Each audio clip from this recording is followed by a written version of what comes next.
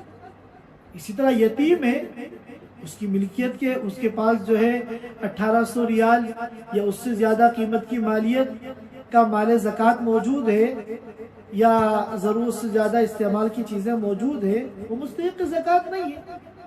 اب فراش ہے، کتنا بھی غریب ہو، دیکھنے میں معمولی تنخواہ ہو، لیکن یہاں کچھ سالوں کے رہنے کے بعد ہر ایک اکثر اپنے ملکوں میں کوئی نہ کوئی پلاٹ خرید لیتا ہے جو ضرورت سے زیادہ ہے۔ اب ظاہر پلاٹ کتنا بھی سستا ہو، کتنا بھی مختصر ہو، 1800 ریال کا تو ہوتا ہی ہے، لہذا بظاہر دیکھنے میں وہ کتنا بھی مسکین نظر آئے، حقیقت میں اور شریعت کی نگاہ میں وہ غنی ہے، وہ مالدار ہے۔ بہت سے لوگ ایسے ہوتے ہیں کہ جو زیور موجود ہے یا کوئی اماؤنٹ ان کے پاس موجود ہے اور ظاہری حالات ان کے بہت خراب ہیں، تو وہ زکوٰۃ کا مطالبہ کرتے ہیں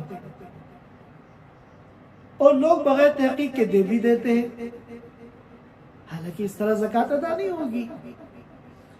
اب ان سے پوچھو کہ بھائی تم جو اپنی ضرورتوں کے لیے زکوٰۃ کے پیسے مانگ رہی ہو، تمہارے پاس تو زیور موجود ہے، تو وہ یہ کہتی ہے زیور تو میں نے آڑے وقت کے لیے رکھا ہوا ہے۔ ارے بھائی اس سے بڑا آڑا وقت کیا آئے گا کہ تم دوسروں کے سامنے ہاتھ پھیلا رہی ہو؟ یہی تو آڑا وقت ہے، اس کو بیچو، ضرورت پوری کرو اپنی۔ تو یہ جو اس سلسلے میں احتیاط کی ضرورت ہے، گرچہ شریعت نے ہمیں اس کا مکلف نہیں بنایا کہ ہم ہر ایک کے معاملے میں تجسس کریں، اس کے گھر کی چیکنگ کریں کہ اس کے پاس کتنے پیسے ہیں، کتنا زیور ہے، ہم اس کے مکلف نہیں ہیں۔ البتہ موٹی موٹی معلومات کر کے ایک اندازہ اور ظن غالب قائم کر لینا چاہیے، اور اس کی بنیاد پر جب اطمینان ہو جائے تب زکوٰۃ دینی چاہیے۔ بغیر کسی ادنا معلومات کے آنکھ بند کر کے ظاہری شکل کو دیکھ کے کسی کو زکوٰۃ دے دینا، اگر وہ مستحق نہیں ہوا حقیقت میں تو اس سے زکوٰۃ ادا نہیں ہوگی۔ آپ نے موٹی موٹی معلومات کی، کسی نے کسی بہانے سے معلوم کر لیا کہ بھئی آپ کے پاس سونا چاندی زیورات تو نہیں ہے، یا کوئی پلاٹ زمین جائیداد وغیرہ تو نہیں ہے، بینک میں کتنے پیسے ہیں، اور پھر آپ کو اطمینان ہو گیا کہ بھائی یہ مستحق زکوٰۃ ہے، تو آپ اس کو زکوٰۃ دے سکتے ہیں۔ اتنی معلومات کافی ہے، جس کو ایک سرسری معلومات کہتے ہیں۔ اور اگر حقیقت میں وہ مستحق زکوٰۃ نہیں تھا، لیکن چونکہ آپ بہت زیادہ گہرائی میں جا کر تجسس اور تحقیقات کرنے کے مکلف نہیں ہیں، تو ایسی صورت میں آپ کی زکوٰۃ پر کوئی فرق نہیں پڑے گا اور آپ کی زکوٰۃ جو ہے وہ ادا ہو جائے گی۔ 3 باتیں ہوں گی۔ چوتھی بات ہے زکوٰۃ کی ادائیگی کب واجب ہوتی ہے۔ اس کو بہت دھیان سے سمجھنے کی ضرورت ہے۔ عام طور پر مسلمان رمضان کے مہینے میں زکوٰۃ نکالتے ہیں،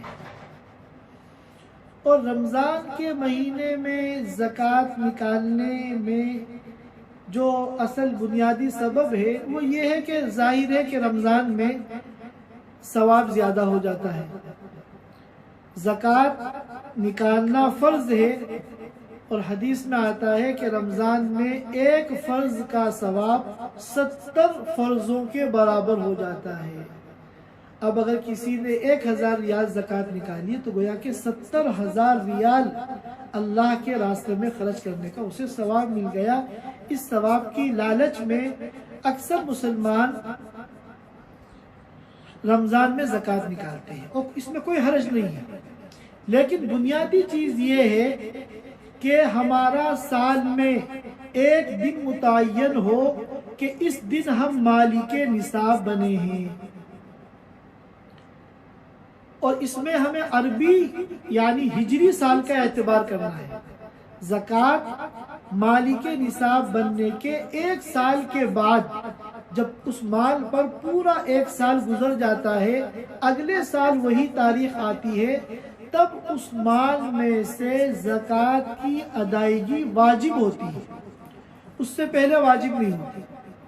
تو ظاہر ہے کہ اس کے لیے ضروری ہے کہ سب سے پہلے ہم یہ متعین کریں کہ ہم کس دن مالک نصاب بنے ہیں، ہم کس دن مالک نصاب بنے ہیں، یہ سب سے پہلے ہمیں متعین کرنا چاہیے۔ اب عام طور پہ یہ ہوتا ہے کہ کسی کو یاد نہیں ہوتا کہ ہم مالک نصاب کب بنے۔ ہوتا یہ ہے بہت سی مرتبہ کہ ایک آدمی مالک نصاب نہیں تھا، اس پہ زکوٰۃ فرض نہیں تھی، جب اس کی پہلی مرتبہ جاب لگی اور 40-50 ہزار روپے اس کی پہلی تنخواہ آئی، تو اب پہلی تنخواہ جب اکاؤنٹ میں آئی تو اس دن وہ مالک نصاب بن گیا۔ یا مثلا مالک نصاب نہیں تھا، کسی باپ کا مثلا انتقال ہوا، ترکہ تقسیم ہوا، تو ترکے کی جو رقم آئی کئی لاکھ روپے، تو اس دن وہ مالک نصاب بن گیا۔ یا ایک عورت ہے، شادی سے پہلے اس کے پاس کوئی خاص مال و دولت نہیں ہوتی، لیکن شادی کے موقع پہ جب اس کو ماں باپ کی طرف سے، شوہر کی طرف سے، سسرال سے زیور ملتے ہیں، تو جس دن اس کی ملکیت میں آتے ہیں اس دن وہ مالک نصاب بن جاتی ہے۔ تو اس طریقے سے آسان ہوتا ہے یہ جاننا کہ ہم نصاب کے مالک کس تاریخ میں بنے۔ تو اگر عربی تاریخ کے اعتبار سے کوئی دن متعین طور پر معلوم ہو جائے تو اب آپ اس کو اپنی ڈائری میں لکھ لیں کہ 1 ربیع الاول میں مثال کے طور پر یا 1 شعبان میں مالک نصاب بنا ہوں۔ اب جب اگلے سال یہ تاریخ آئے گی تو اب آپ کو حساب لگانا ہے کہ میرے ذمے کتنی زکوٰۃ فرض ہے۔ وہ کس طرح حساب لگانا ہے اور کس طرح ادا کرنا ہے، اس کو ہم بعد میں بیان کریں گے۔ اور اگر کسی کو بالکل یاد نہیں آ رہا ہے تو تاریخ تو ایک نہ ایک متعین کرنی ہے۔ اب اس کے لیے ہر مہینے برابر ہے، ہر تاریخ برابر ہے، اسے کچھ بھی یاد نہیں آ رہا تو اس سے کہتے ہیں ٹھیک ہے تم رمضان کی کوئی تاریخ متعین کر لو، تاکہ ہر سال رمضان میں زکوٰۃ نکالنے کی جو فضیلت ہے وہ فضیلت بھی تمہیں حاصل ہو جائے۔ تو مثال کے طور پہ 1 رمضان جو ہے اب متعین کر لی گئی کہ میں نے مان لیا کہ میں 1 رمضان میں مالک نصاب بنا ہوں۔ اب ہر سال جب رمضان کی پہلی تاریخ آئے گی اس دن آپ کو ایک دینی ذمہ داری ہے کہ آپ اپنے کاموں کو، اپنی مشغولیات کو آگے پیچھے کر کے اس اہم دینی فریضے کی ادائیگی کے لیے وقت فارغ کریں اور بیٹھ کر اپنی ساری املاک کا حساب لگائیں اور یہ متعین کریں کہ اس سال کتنی زکوٰۃ آپ کے اوپر فرض ہوئی، اور جتنی زکوٰۃ فرض ہو آپ اس کو نوٹ کر لیں۔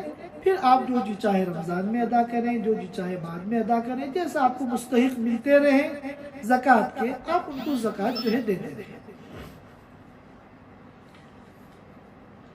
ان 4 باتوں کے بعد کے جاننے کے بعد اب ہمیں زکوٰۃ کو نکالنے کا طریقہ جاننا ہے کہ زکوٰۃ کیسے نکالنی ہے۔ تو یہ بات تو ہم جان چکے ہیں کہ سب سے پہلے تو ہمیں قمری اور ہجری سال کے اعتبار سے ایک تاریخ اور ایک دن متعین کرنا ہے، چاہے حقیقت میں بھی اسی دن آپ مالک نصاب بنے ہوں، یہ تو بہت اچھی بات ہے اگر کسی کو یاد ہے، اور اگر نہیں یاد ہے تو وہ ایک تاریخ فرض کر لے۔ اس میں یہ مشورہ دیا جاتا ہے کہ رمضان کی فرض کرے گا تو اس کو رمضان میں زکوٰۃ ادا کرنے کی جو فضیلت ہے وہ بھی حاصل ہو جائے گی۔ اور اگر رمضان سے پہلے مثلا کوئی مالک نصاب بن رہا ہے شعبان کی مثلا 10 تاریخ میں، تو وہ 10 تاریخ میں اپنا حساب لگا کر متعین کر لے کہ اس سال مجھے اتنی زکوٰۃ نکالنی ہے۔ تو اب اس کے لیے یہ گنجائش ہے کہ وہ 15-20 دن گزرنے کے بعد جب رمضان آ جائے تو رمضان میں اس کی زکوٰۃ نکال دیں۔ زکوٰۃ تو کبھی بھی نکال سکتے ہیں، لیکن جب 10 شعبان میں اگر کسی کا سال پورا ہو رہا ہے تو کتنی زکوٰۃ واجب ہوئی ہے یہ حساب اسی دن لگانا ہوگا۔ اس دن لگا کر اس کو ڈائری میں لکھ لیں گے کہ اس سال مجھے 1000 ریال کی زکوٰۃ نکالنی ہے، پھر چاہے آپ شعبان ہی میں نکالیں، چاہے رمضان میں نکالیں، چاہے رمضان کے بعد نکالیں، وہ پھر آپ کو اختیار ہے۔ تو زکوٰۃ کو نکالنے کا طریقہ جو سب کے لیے ہے وہ یہ ہے کہ سب سے پہلے اپنا دن متعین کر لیں کہ عربی تاریخ کے اعتبار سے مثال کے طور پر یکم رمضان میں مالک نصاب بنا ہوں۔ اب جب یکم رمضان آئے گا پورا سال گزرنے کے بعد، تو اب آپ اپنی زکوٰۃ کا حساب لگائیں۔ سب سے پہلے آپ دیکھیں آپ کی ملکیت میں سونا کتنا ہے۔ دیکھیے جو سونا چاندی آپ کی وائف اور اہلیہ کی ملکیت میں ہے، ان کا حساب الگ ہے، آپ کا حساب الگ ہے، دونوں کو ملایا نہیں جائے گا۔ بیوی جو ہے اس کی ملکیت میں جو چیزیں ہیں اس کا حساب الگ لگے گا، اور اس کی زکوٰۃ الگ ادا کی جائے گی، اور شوہر کی ملکیت میں جو کچھ ہے اس کا حساب کتاب الگ ہوگا، اس کی زکوٰۃ الگ نکالی جائے گی۔ تو سب سے پہلے آپ دیکھیے سونا اگر ہے تو اس سونے کا اندازہ لگائیے کہ یہ آج کی اسی شہر کی قیمت کے مارکیٹ ریٹ کے اعتبار سے اس کی قیمت کتنی ہے۔ پھر دوسرے نمبر پہ چاندی کو لائیے، چاندی بھی اگر ہے تو اس کی بھی آج کی قیمت لگا لیے۔ مثال کے طور پہ آج کی قیمت کے اعتبار سے، مارکیٹ ریٹ کے اعتبار سے میرے پاس جو سونا ہے یکم رمضان میں، آج میں مثال کے طور پہ اپنا حساب کر رہا ہوں، تو 500 ریال کی قیمت کا سونا ہے، 500 ریال کی چاندی ہے۔ پھر اب میں کیش دیکھوں، میری جیب میں جو بھی پیسے ہیں اس کو نکالوں، میرے والیٹ میں، پرس میں ہیں ان کو میں جوڑوں، میرے لاکر میں، تجوری میں جو ہے میں ان کو جوڑوں، اسی طرح میرے بینک کے اکاؤنٹ میں اگر ہے ان سب کو جوڑیں۔ تو اب مثال کے طور پہ وہ سب کا ملا کے 1000 ریال ہے، تو اب ٹوٹل ہو گیا 2000 ریال۔ 500 ریال کا سونا تھا، 500 ریال کی چاندی تھی، 1000 ریال کیش ہے۔ پھر اب دیکھیں کوئی سامانیہ تجارت ہے یا نہیں۔ تو مثال کے طور پہ آپ نے دیکھا کہ میں نے گاڑی خریدی تھی جس کی بیچنے کے لیے، اور آج اس کا مارکیٹ ریٹ جو ہے وہ 20,000 ریال ہے، تو اب ہم نے اس کو بھی جوڑ لیا۔ اب ٹوٹل جو مال زکوٰۃ ہے ہمارے پاس وہ 40,000 ریال کا ہو گیا، نہیں 4,000 ریال۔ 500 ریال کا سونا، 500 ریال کی چاندی، 1000 ریال، 1000 ریال کا اماؤنٹ 2000 ریال، اور مثال کے طور پہ گاڑی ہے ہمارے پاس 8,000 ریال کی، تو کل ہمارے پاس 10,000 ریال مال زکوٰۃ ہے۔ اب اس 10,000 ریال میں سے ہمیں 40واں حصہ نکالنا ہے۔ 10,000 ریال میں سے ہمیں 40واں حصہ جو بنے گا، یعنی 100 میں سے 2.5 روپیہ، وہ 40واں حصہ ہمیں زکوٰۃ نکالنی ہے۔ اب ہم نے سب کو نوٹ کر لیا اور ٹوٹل ہم نے لکھ دیا کہ میرا سال جو یکم رمضان میں پورا ہو رہا ہے، اس یکم رمضان میں میرے پاس جو مال زکوٰۃ ہے وہ 10,000 ریال کا ہے۔ تو اب 10,000 ریال میں جو زکوٰۃ واجب ہوگی ہم اس کو لکھ لیں، پھر اپنی ترتیب سے ہم جب چاہیں، جب ہمیں مستحق ملے، ہم اس کی زکوٰۃ جو ہے نکال دیں۔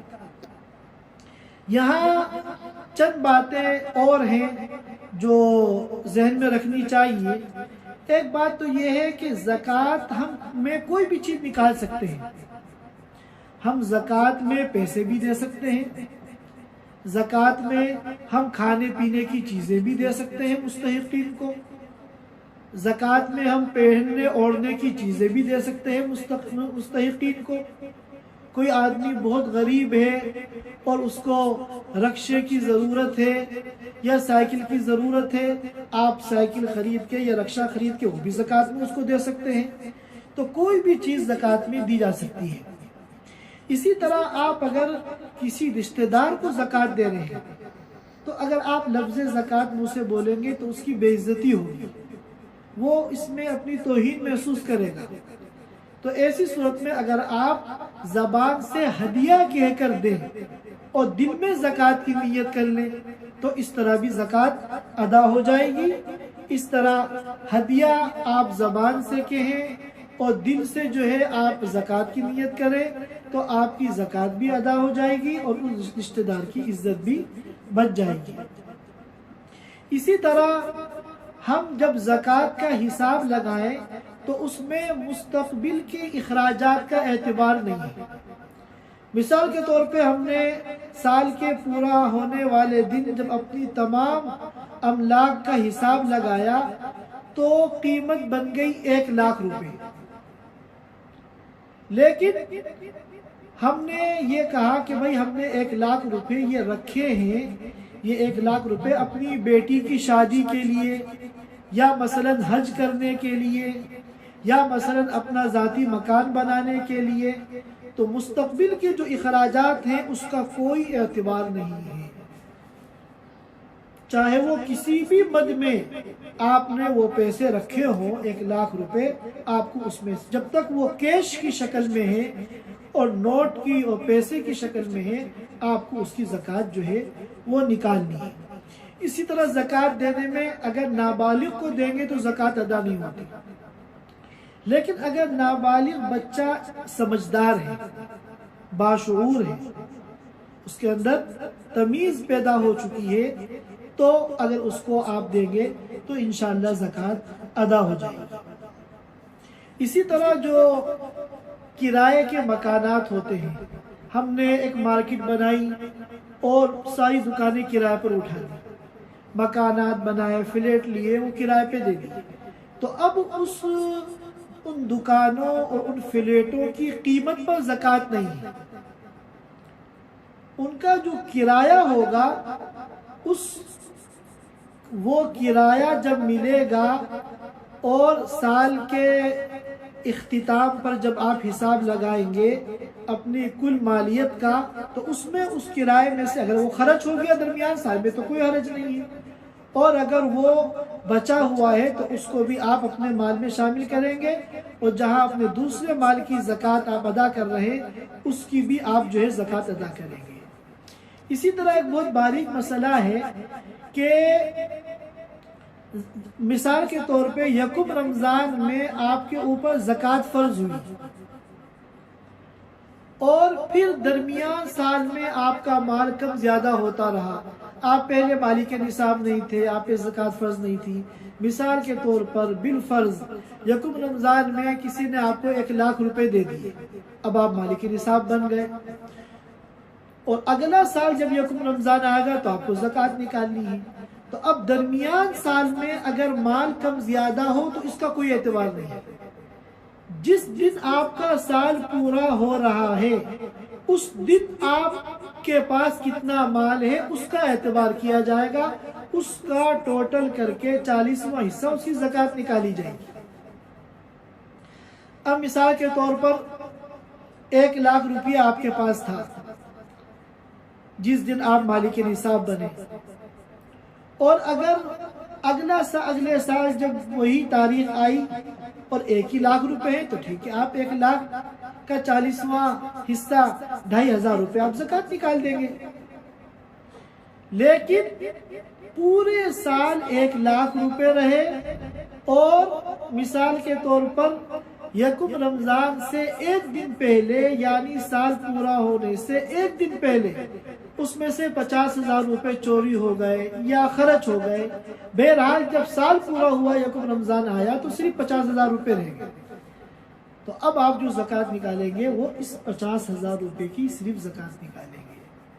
اسی طرح اس کا الٹا ہو گیا کہ سال کے پہلے دن 1,00,000 روپے تھے، پورے سال 1,00,000 ہی روپے رہے آپ کے پاس، اور سال پورا ہونے سے ایک دن پہلے کسی نے آپ کو 1,00,000 روپے اور ہدیہ دے دیے یا کسی بھی ذریعے سے آپ کے پاس آ گئے، تو اب اگلے دن جب سال پورا ہونے والا دن آیا تو اب جب آپ نے اپنی ملکیت کا جائزہ لیا تو اب آپ کا 2,00,000 روپے ہیں، تو اب آپ کو 2 لاکھ روپے کی زکوٰۃ نکالنی ہوگی۔ حالانکہ ان 2 لاکھ میں سے 1 لاکھ ایسے ہیں جو 1 دن پہلے آپ کی ملکیت میں آئے ہیں، تو ہر مال پہ پورا سال گزرنا یہ ضروری نہیں ہے۔ آپ جس دن مالک نصاب بن گئے اس کے بعد اگلے سال جب وہ دن آئے گا تو اس دن آپ کی ملکیت میں جو کچھ ہے آپ اس کے اعتبار سے زکوٰۃ نکالیں گے۔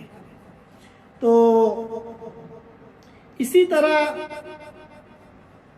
بعض مرتبہ بیوی کے پاس زیورات ہوتے ہیں تو لوگ پوچھتے ہیں کہ بیوی کے پاس جو زیور ہے اس کی زکوٰۃ نکالنا کس کے ذمے ہے؟ تو جواب یہ ہے کہ جس کے پاس زیور ہے، جو اس زیور کا مالک ہے، اس کے پاس زکوٰۃ نکالنا فرض ہے۔ لیکن اگر بیوی کی اجازت سے شوہر نکال دے تو اس میں کوئی حرج نہیں، لیکن یہ اگر شوہر نکالتا ہے یہ اس کا تبرع ہے، اس کا احسان ہے۔ اگر شوہر نے زکوٰۃ نکالنے سے انکار کر دیا تو زکوٰۃ کی ادائیگی نہ ہونے کا جو گناہ ہے وہ بیوی پر آئے گا۔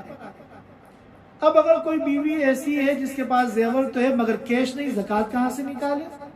تو اس کا حکم یہ ہے کہ اسی زیور میں سے کوئی بالی یا کوئی چھوٹا موٹا سونا بیچ کر اسی میں سے جو ہے زکوٰۃ کو ادا کر دو۔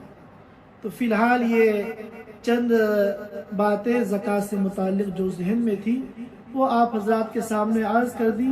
امید ہے کہ ہمارے بہت سے ساتھیوں کے بہت سارے مسئلے حل ہو گئے ہوں گے، اور اگر کسی کو کوئی سوال کرنا ہو، کوئی بات پوچھنی ہو تو واٹس ایپ نمبر پر انشاءاللہ وہ پوچھ سکتے ہیں۔ اللہ تعالی ہم سب کو صحیح طریقے سے اور شریعت کے مطابق اس اہم فریضے کو ادا کرنے کی توفیق عطا فرمائے، اور کہنے سننے سے زیادہ ہم سب کو عمل کی توفیق عطا فرمائے۔ وآخر دعوانا الحمدللہ رب العالمین۔